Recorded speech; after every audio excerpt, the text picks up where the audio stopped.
Oh, hey, how you doing? My name is Ryan Constantino, and in this video, I'm gonna take you for an inside look of my latest short film, which is titled Super Soprano Brothers. Okay, let's take a look.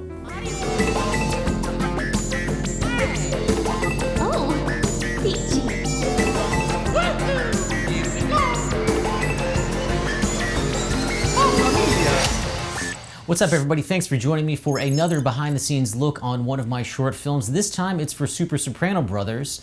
Super Soprano Brothers is a short film that I wanted to do for a long time. About a year or so ago, I had just finished watching like all 6 or 7 seasons of The Sopranos, and I loved it. It was a show that I really enjoyed every moment of. And then not long after that, I was at the gym one day and I kept thinking to myself, what was my next project gonna be?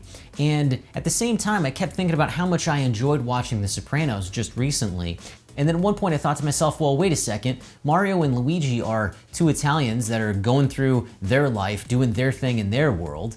And, you know, how funny it would be if The Sopranos was crossed over with the Super Mario Brothers. And basically that's where the idea came from. It was just a parody crossover of the two. So then after I came up with this idea, I went ahead and started writing an outline of what the story could be between these 2 characters and who they would be in the real world version of themselves. And I remember thinking originally when I was coming up with this idea that the only way this was gonna work is if somebody could do an amazing Tony Soprano impression. So I decided to go on the internet and just start looking to see if anybody could do a Tony Soprano impression or James Gandolfini impression. And lo and behold, the very first result on Google is Max Cook.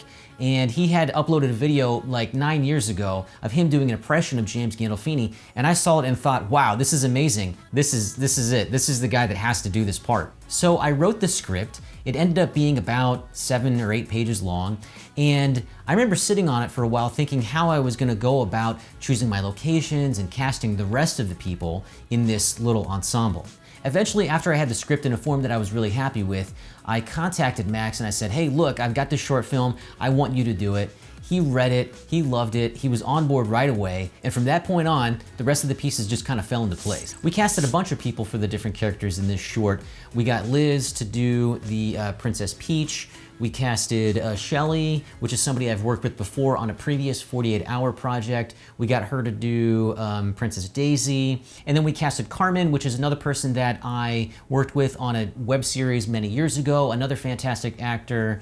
And then of course, Max Ligtig, another longtime collaborator and friend. We got him to do a scene at the very beginning, along with another one of Liz's friends, Ricky, who played the part of Salvatore, which was kind of supposed to be like Silvio. The one part that was going to be tricky to cast was the role of Luigi. I didn't have any friends that lived in California that were, you know, Italians or had Jersey accents or somebody that could do one and that really fit the role and looked like they could be the real life version of Luigi. So in order to get that role casted, we reached out to the wonderful pool of talented actors in Los Angeles and held some casting auditions here locally. And we were lucky enough to find Mr. Andy Dispenza, who did a wonderful job during the audition, and I felt really embodied the character in a real life way. So we casted Andy because we really loved his performance and we thought that he brought the right type of angle to Luigi that was gonna be necessary to tie the whole world together. When it came time for production, we shot the film over 2 days here in Los Angeles.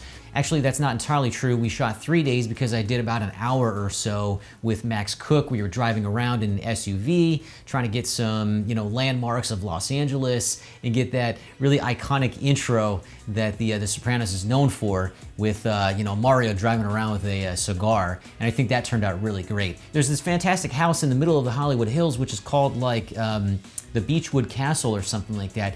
And it's this really big looking house that has some really cool like spires and like cylindrically shaped sections of the house. It makes it look like a modern day castle. And I thought, what better place to show that Mario lives at than this? On the first day, we were in this little kind of garage warehouse area in downtown Los Angeles near Exposition Park. And it was really cool. It was like this really large open area that was definitely industrial. It was kind of gritty and dirty, and it really seemed like the kind of place that Mario and Luigi, as two mobsters, would interrogate other people around them. There were a bunch of windows in that location that were facing south-ish, which were really difficult to manage the light coming in because we didn't have enough time for me to go out there and put like ND gel on the windows or even block out the sun on that side because there was a sidewalk right out there and a public street, and I couldn't be blocking all of that stuff. So I just let the windows blow out to be completely white, and of course everybody's faces are exposed correctly inside of that little circle. I used this lamp during the interrogation scene, and I put these waveform light bulbs inside of it, which are daylight balanced. We had about 5 hours at that location, and we're able to do 2 scenes, the opening scene and the ending scene, both on a Saturday. Now, this is the second short film that I've done that had a bunch of dolly movement and some camera compositions and choreography with the actors that were more complicated than other films that I've done. But I really love doing this. It gives you precise movement, and it allows you to craft an image in just the way that you want. And that type of choreography and camera movement really elevates the production quality of a short film or of a shot or a scene. Another big benefit of using something like a dolly move to showcase the movement of an actor or to display the scene to an audience is that you can get through a lot of lines in just one take. So for example, in the very first scene, there's a dolly move to show Max, but we get all of those lines as that's occurring, and then anything that happens after that, there's gonna be the 2-shot that can be used later on in the scene, or at the end where we track and retrack with Luigi. That allows you to get a lot of coverage, so to speak, in a very short period of time, and it helps speed up their production. And then the same thing goes for when Max walks away and then turns around over to Sal to give him a nod to shoot Max, where the camera retracts and that basically closes out that entire scene just all in one take. Now, it's not like that in the film because I split it down the center and then I put a reaction shot of Luigi and of Mario like right in the middle there, but it allows you to get a lot of stuff, a lot of coverage in just a short period of time.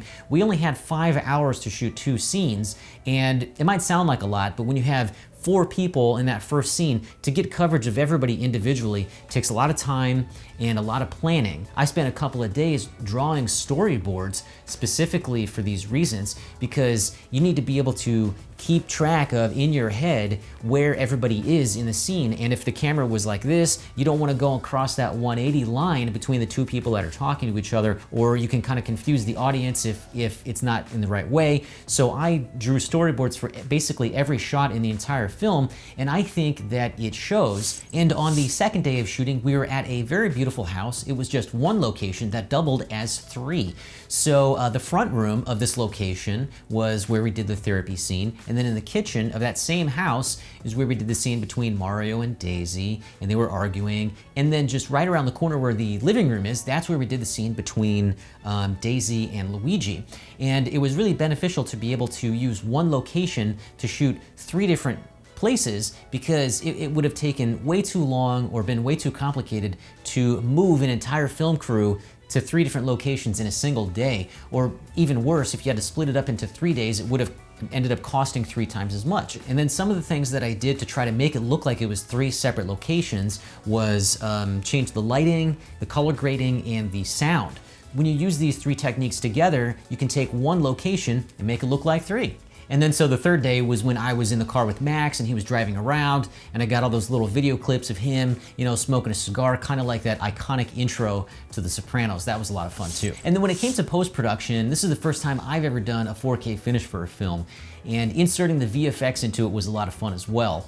I had modeled a little Mario mushroom in Cinema 4D to use specifically for this film, and when it came time to put them into the warehouse, I love the way that it turned out. It's got this fantastic, like, real life quality to it. At the same time, it's a video game, it's a cartoon, it doesn't look real, so it's a really great balance between the two. I think it blended into that scene perfectly. And then at the very end, I used a piece of stock artwork of a creepy mansion and then modeled a bunch of ghosts flying around.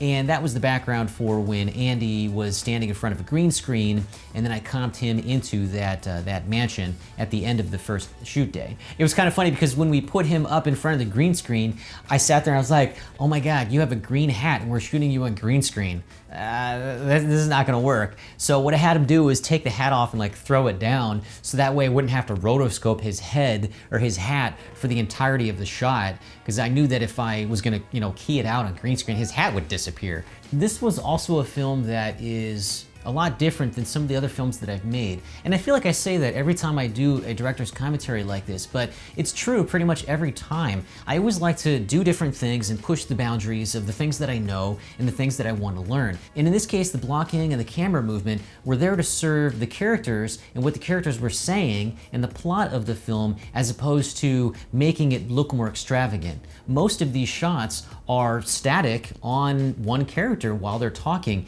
and it doesn't really move that much, not including the dolly shots to be able to portray the world around the characters or to show the orientation of everybody amongst each other. This one was different because The Sopranos is mostly about what they're saying or what they're doing. It's not about how the camera is moving or how much energy you can inject into the scene by doing blocking in a certain way. Writing the music for this piece was a lot of fun as well. I knew from the get-go that I wasn't going to put music during the entire film because that's how The Sopranos usually is. There's not a lot of music going on. But I did know that I wanted to end with a piece of music that was similar to the Alabama 3 song, Woke Up This Morning. I wanted to do that because I knew that that song, no matter when you hear it or in what context you hear it, is so synonymous with The Sopranos, that's the first thing that you're going to think of.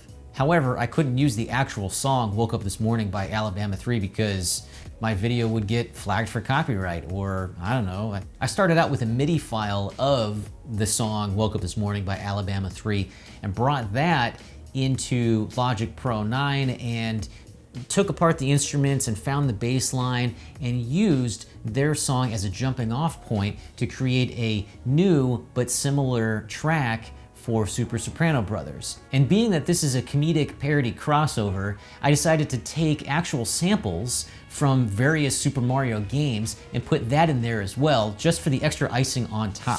At the end of the day, I am so happy with this short film. It was very challenging to accomplish. I learned a ton of new things along the way, even made some great friends during the process as well. And as a person that is a huge fan of The Sopranos and of the Super Mario Brothers, it really makes me laugh. And I hope it makes you laugh too. All right, that wraps up today's video on the behind-the-scenes look of Super Soprano Brothers. We hope that you enjoyed watching it as much as we enjoyed making it. Be sure to follow me on Instagram for more cool filmmaking stuff. And until next time, thanks for watching, and light 'em if you got 'em.